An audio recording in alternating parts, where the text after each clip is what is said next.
Good afternoon, all. CamelbackTrading.org coming to you this Tuesday afternoon, March 16th. We're looking at all three of the indices market profiles here on Window Trader. A lot to talk about. A very interesting little nuance that occurred, I think, this afternoon, which we'll get to with the triple Qs and the IWM. So I took trades in all three of these things for the first time ever on the same day. Had a good day today. A lot of conflicting MGI with higher value and then trying to trend down. Qs went back and forth through their inside week. I'm going to start with the Russell. Let's start with the Russell first. They were the weakest of the three. They opened and drove straight down, as you can see.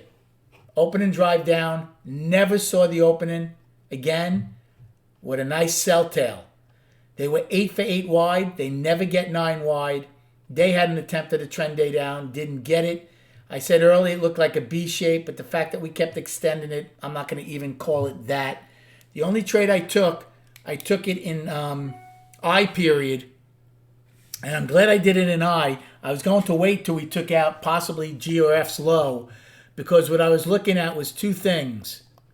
I was looking at the POC from the 11th and the afternoon pullback. We never got to it in I, but I took the long anyway. I took the 230 calls to go back to POC, and it worked. Now, well, I shouldn't say that. It lowered POC at that time, but it worked. It turned out to be a decent trade. I told the room, if we take out now G or F's low in J, that trade's not going to be valid for me because we were starting to get some acceleration in all three indices. So that was the only trade I took in IWM. Now, here's what changed today with triple Qs and IWM that I don't think is something we could ignore. They've been very, very different from each other. Even this morning, triple Qs ripped up, trend up. IWM ripped down with an open and drive down. However, when the markets turned, when they all turned to the downside, they all went in suit. Look at this. Look at all three of them, especially these two. Look at JK and L. Look at JK and L. That has not happened in a while.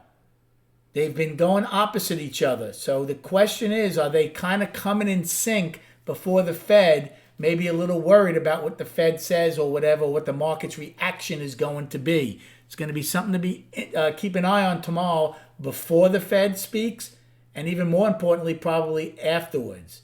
We have not seen that in a while. Now, triple Qs, they gap higher. They held the gap. They almost filled it in K, but they did not. They have an inside week up. Yes, they got below it in K and L, but they closed above it. So for now, they have a gap that's holding and an inside week up. I took two trades in triple Qs today. I took a long in F period, the 320 calls, thinking that could possibly be the afternoon pullback. It turned out it wasn't, but it turned out to be a good trade as it went back up, and I got it back up to where POC got lowered, so that was a nice trade. And I actually took a long in K period against last week's high, thinking we'd get back above it, which we did. So two trades, those were the 319 calls. So two longs and triple Qs that worked out. Now, ES and SPY. We gapped higher. ES filled the gap right away. We didn't fill our gap till F. We basically, yes, we did get down to the price probe and take it out, but there was a hell of a battle down there. And for my money's worth, it held. Even though we dipped below it, we didn't spend a lot of time below it, and then we rallied. We all have afternoon rally highs, by the way, in H period. All three indices. Now, my trading in SPY, I took a short in A period against the overnight high, just a quick one to see if it would hold. Made money on it. The 399 puts, not a lot, but I did make money on it. I took a long in B period, looking for it to pop the top. Well, that obviously didn't happen until C, but it worked. The 396 calls. Then, I'm proud to say, I, for now, shorted the all-time high in SPY. and a bunch of people in the room did. I said to the room, and I've been saying to the room, actually I said this last night to somebody from the YouTube video who asked me a question. Do I think it'll pull back before we get to 400? And I said, I think this market, this is last night, will get to around the 398 level and not want to get to the 400 level just yet and pull back. Well, lo and behold, we got to 397.83. So I was off by 17 cents from last night, but I did short the all-time high, the 400 puts, and did well on it. And then I did one other trade only in SPY because I was doing the trades in both Russell and Qs. I took a short in K period, not at the lows, but when we came back up against the single prints, they worked. Nothing great. I'm like, I think they'll defend. They'll defend the one-time framing down the first time, which they did. I had added to it when they filled. L came in, took them off for a very nice trade in K period. So 4 trades in SPY, 2 in triple Qs, 1 in Russell. 7 trades, 7 winners. Had a very nice day as we head into Fed Day tomorrow. Destinations for tomorrow. We have 2 on the upside in the Qs, in the SPY.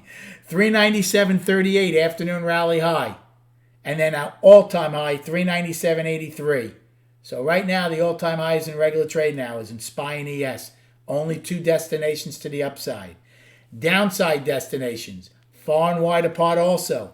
Today's low is the first one, 395.08. They have us closing right now at 395.86. So then we have nothing into 392.03. Yesterday's low, 391.20 daily low, and 389.68. 11 wide from March 10th.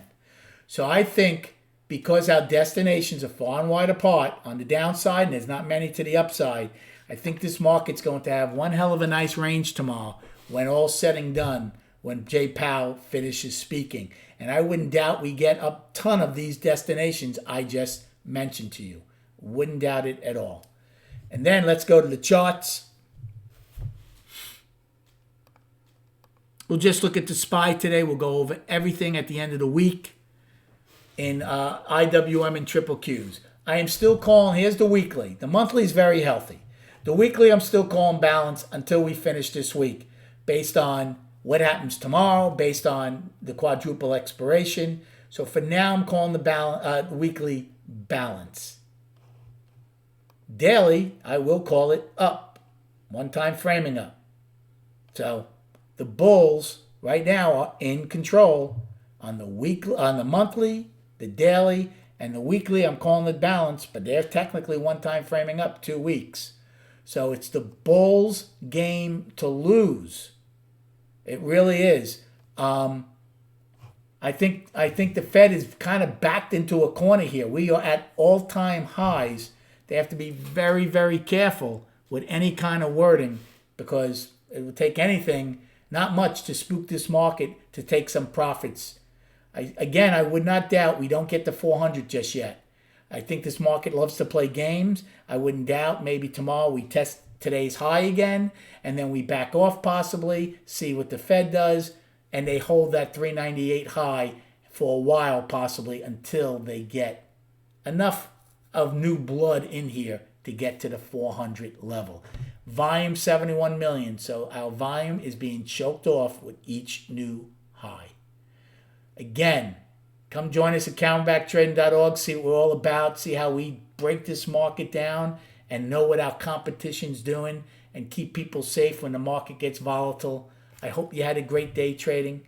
Have a great night, and we'll speak prior to the opening tomorrow.